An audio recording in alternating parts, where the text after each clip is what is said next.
Hello मेरे प्यारे दोस्तों, जीआरसी क्लासेस में आप सभी का स्वागत है। चलिए हम पॉलिटी का जो बैच स्टार्ट किए थे उसको आगे बढ़ाते हैं। तो देखिए हम पढ़ रहे थे अनुच्छेद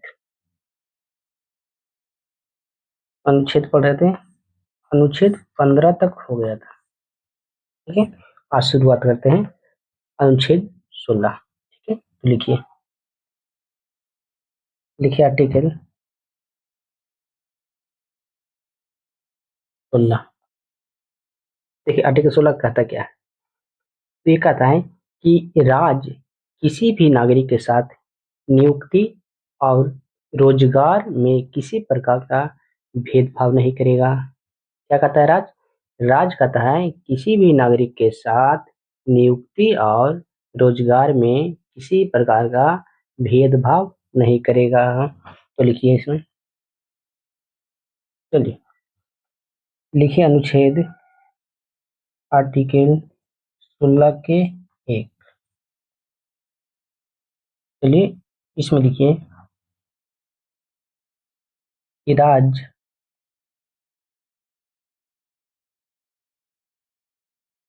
किसी भी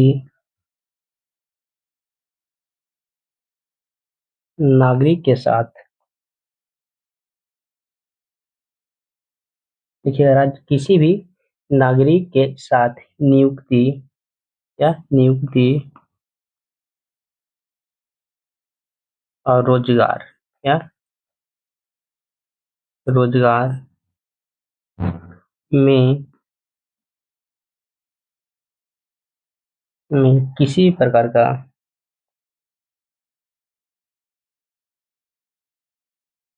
किसी प्रकार का भेदभाव नहीं करेगा। भेदभाव नहीं करेगा। ठीक है, चलिए लिखिए कि ये राज्य किसी भी नागरिक के साथ नियुक्ति या रोजगार में किसी भी प्रकार का भेदभाव नहीं करेगा। यह आर्टिकल 16 की एक है। ठीक है, हो गया, नोट कीजिए इसको।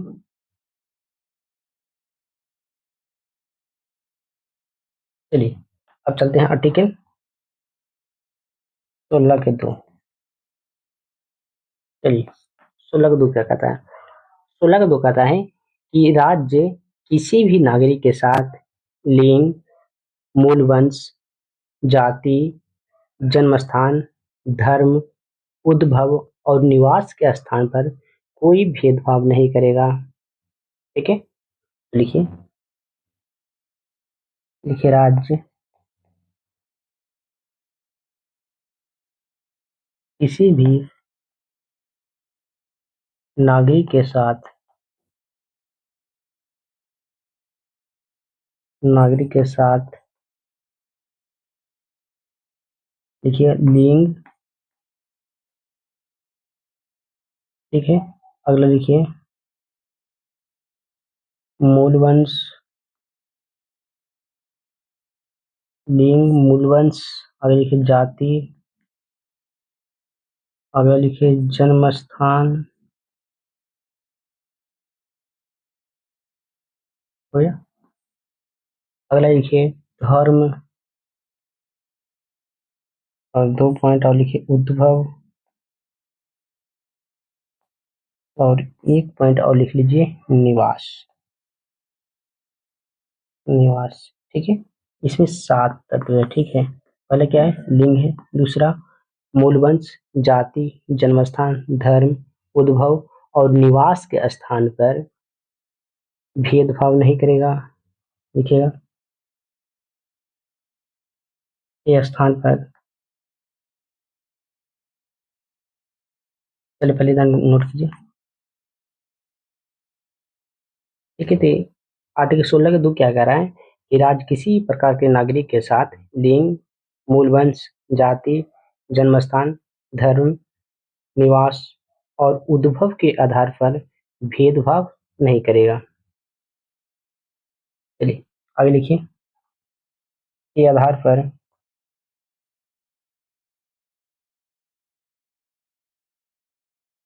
भेदभाव नहीं करेगा। नहीं करेगा। ठीक है, इसको नोट कीजिए। तो इसमें आर्टिकल 16 का दो बोला है कि राज्य किसी भी नागरिक के साथ लिंग, मूलवंश, जाति, जन्मस्थान, धर्म, उद्भव और निवास के स्थान पर कोई भेदभाव नहीं करेगा। ठीक है।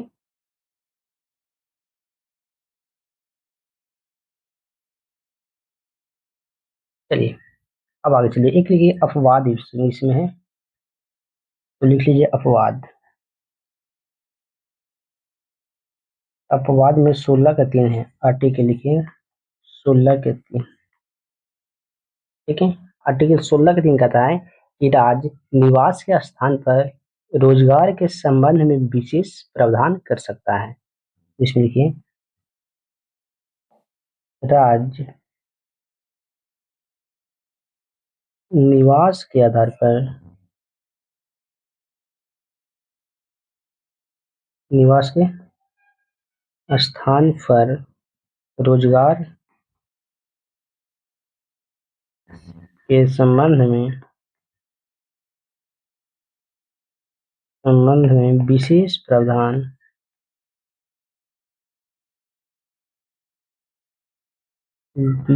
प्रावधान कर सकता है,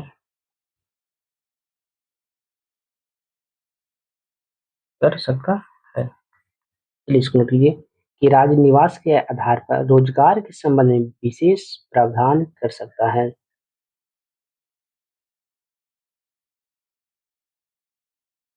चलिए भैया, इसको नोट कीजिए।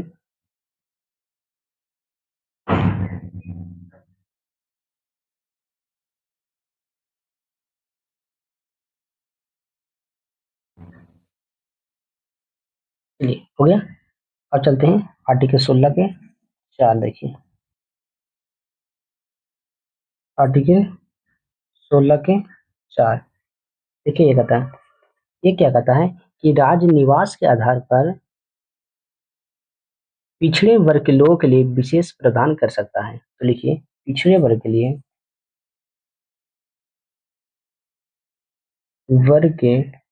लोगों के लिए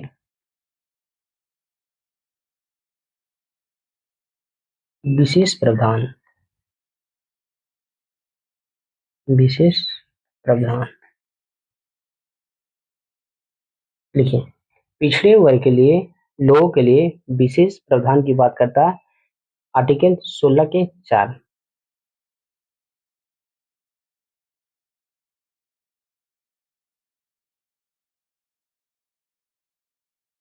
चलिए हो गया।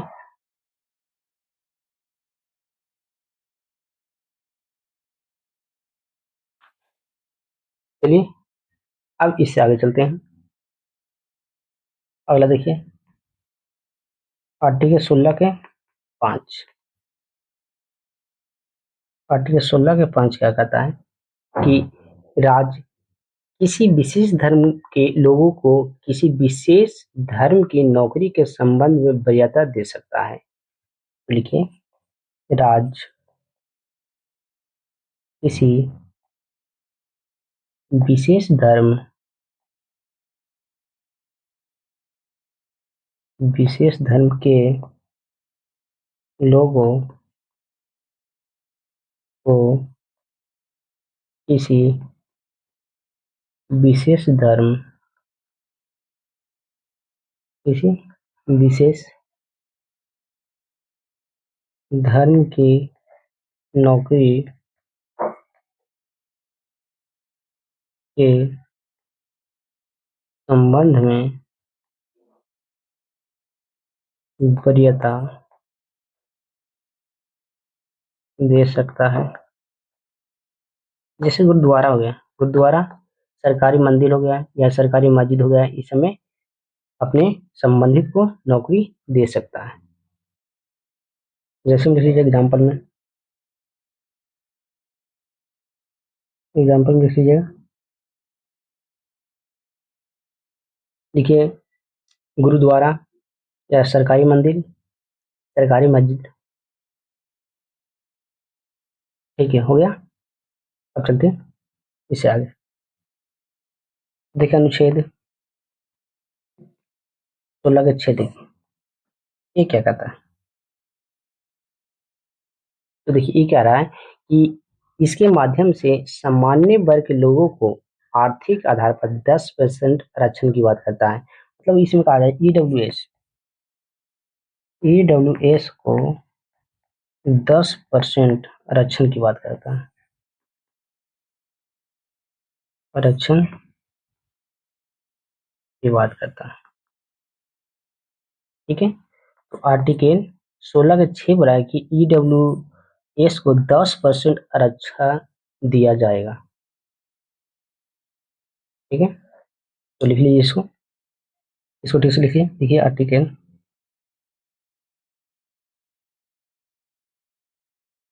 16 के 6 देखिए इसमें कि इसके माध्यम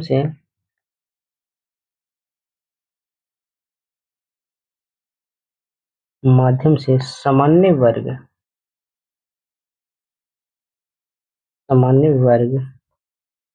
ब्रैकेट ईडब्ल्यूएस के लोगों को आर्थिक आधार पर, या आर्थिक आधार पर 10% आरक्षण दिया गया। चलिए देखिए इसको,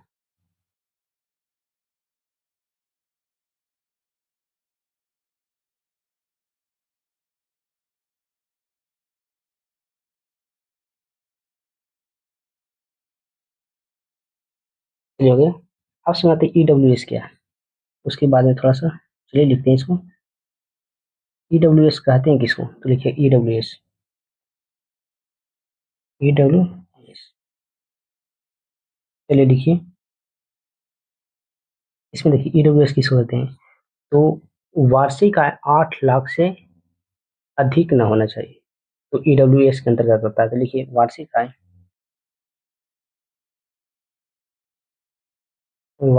आय 8 लाख से अधिक ना हो, अधिक ना हो। जिसका वार्षिक आय 8 लाख से कम है वह ईडब्ल्यूएस के अंतर्गत आता है। ठीक है, दूसरा पॉइंट इसमें लिखिए कि 5 एकड़ से अधिक भूमि ना हो। देखिए 5 एकड़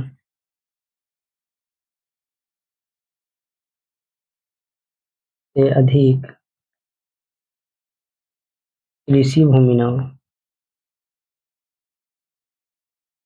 भूमि ना हो। ठीक है, मतलब खेत उसका 5 एकड़ से अधिक नहीं होना चाहिए। और तीसरा लिख लीजिए कि शहर में 1,000 स्क्वायर फीट का, एक स्क्वायर 1,000 स्क्वायर फीट के घर ना हो। ठीक है, मैंने शहर में जिसका 1,000 स्क्वायर फीट से ज्यादा घर है वह ईडब्ल्यूएस के अंतर्गत नहीं आएगा, उससे कम है तो ईडब्ल्यूएस के अंतर्गत आएगा।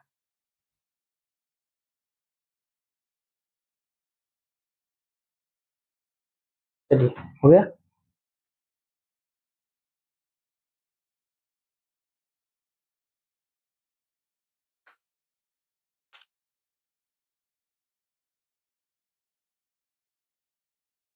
चलिए अब इसे आगे चलते हैं। आर्टिकल 17, 16 खत्म हो गया। आर्टिकल 17 देखते हैं, अनुच्छेद 17। ये क्या कहता है, ये कहता है अस्पृश्यता का अंत। तो लिखिए छुआछूत का अंत जिसको बोलते हैं, लिखिए अस्पृश्यता, अस्पृश्यता का अंत। ठीक है, लिखिए अस्पृश्यता का अंत। और इसमें एक नोट पहले लिख लीजिएगा, लिखिए एक नोट इसमें पहला पॉइंट डालिएगा कि भारतीय संविधान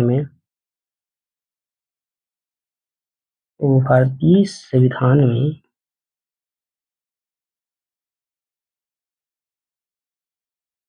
देखिए, भारतीय संविधान में अस्पृश्यता को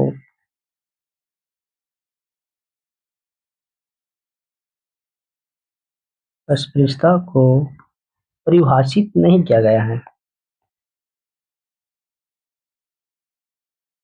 परिभाषित नहीं किया गया है। तो लिखिए कि भारतीय संविधान में अस्पृश्यता को परिभाषित नहीं किया गया है।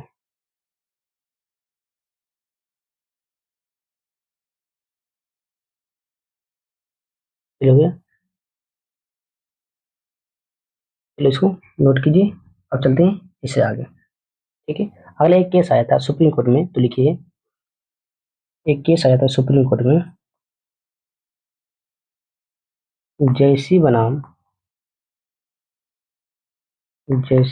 भारत संघ का केस था। ये केस कब आया था? ये केस आया था 1976 में। ठीक है, इसमें अस्पृश्यता का अर्थ ऐतिहासिक बताया गया था। लिखिए इसमें,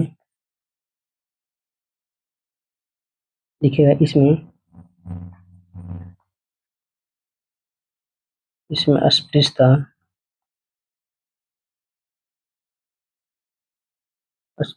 का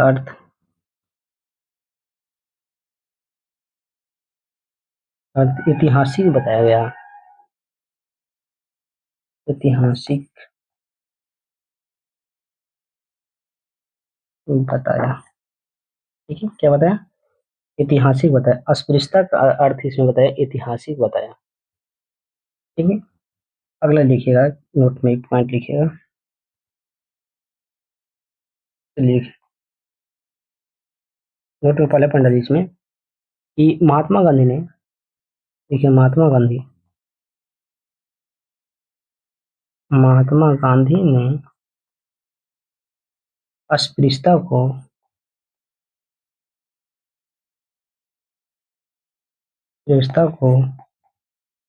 पाप माना है। पाप माना है। ठीक है, यानी महात्मा गांधी ने बोला है कि अस्पृश्यता पाप है। ठीक है, अर्थात को लिख लीजिएगा। अर्थात लिखे अस्पृश्यता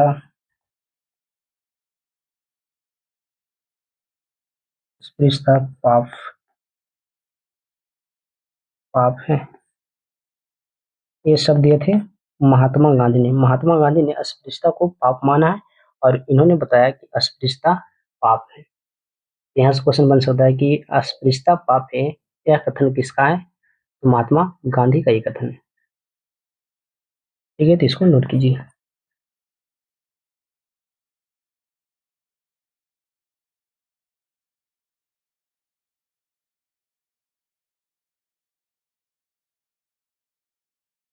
ठीक है, अब चलिए इससे आगे चलते हैं। अब देखिए आर्टिकल जो 17 है उसको दो पार्ट में बांटते हैं।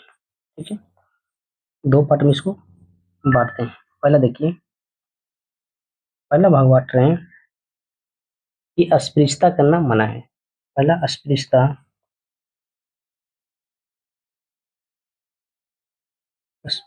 करना मना है। मना है। ठीक है, और दूसरा पार्ट में बांट रहे हैं दंड का प्रावधान। अगर कोई अस्पृश्यता करता है उसका दंड का प्रावधान है। दंड का प्रावधान, इसको नोट कीजिए। अभी दंड का प्रावधान में ढेर सारा एक्ट आया था, जैसे अस्पृश्यता अपराध अधिनियम आया था 1955 का, एसी एसटी अत्याचार निवारण अधिनियम आया था 1989 में, और सिविल अधिकार संरक्षण अधिनियम आया था 1976 में। इसको लिखिए, पहले ये लिखिए।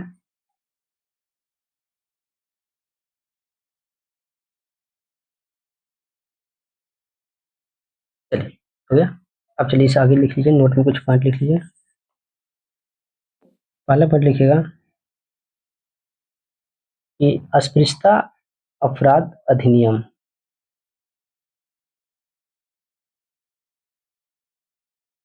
अस्पृश्यता अपराध अधिनियम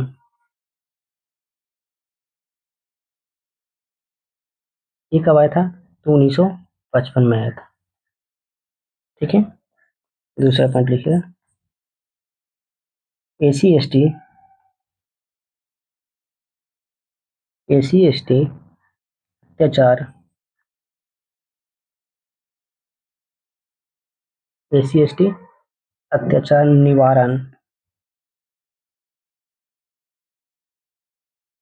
निवारण अधिनियम ये कब आया था? 1989 में आया था। यहाँ से डायरेक्ट क्वेश्चन बनाएगा कि अस्पृश्यता अपराध अधिनियम कब आया था? तो 1955 में। एस सी अत्याचार निवारण अधिनियम कब आया था? 1989 में। ठीक है, और एक और लिख लीजिए कि सिविल अधिकार संरक्षण अधिनियम 1976। तो अगला तीसरा डालिए इसमें। चलिए तीसरा लिख लीजिए, सिविल अधिकार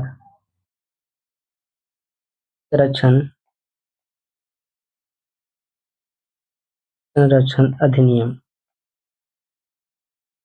लिख लीजिए। यह आया था 1976। ठीक है, लिखिए।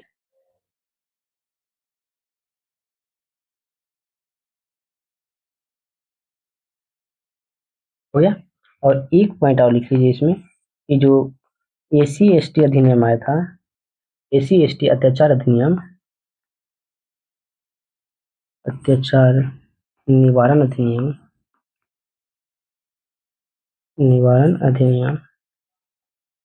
इसमें क्या किया गया था? इसमें संशोधन हुआ था। ये तो इसमें लिखिए संशोधन हुआ था।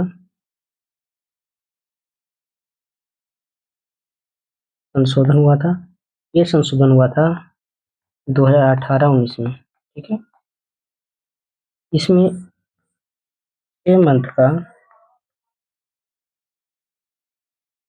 मंथ दंड का प्रावधान रखा गया। 6 मंथ दंड का प्रावधान, यानी एस सी पर अगर कोई अत्याचार कर रहा है तो उसको 6 महीना का दंड दिया जा सकता है।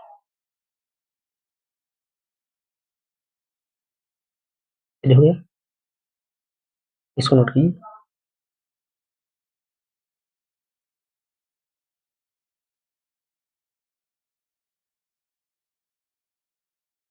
हो गया, आगे चलते हैं। अगला एक और बहुत महत्वपूर्ण है, इसको नोट में लिख लीजिएगा। ठीक है, इसमें लिखिए कि जो आर्टिकल 17 यह राज्य और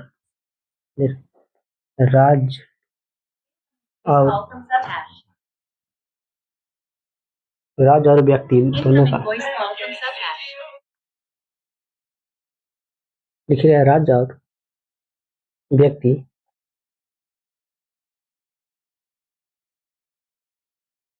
दोनों के विरुद्ध है। ठीक है, इसको नोट कीजिए।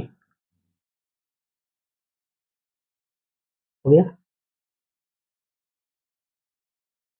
चलिए चलते हैं इसे आगे।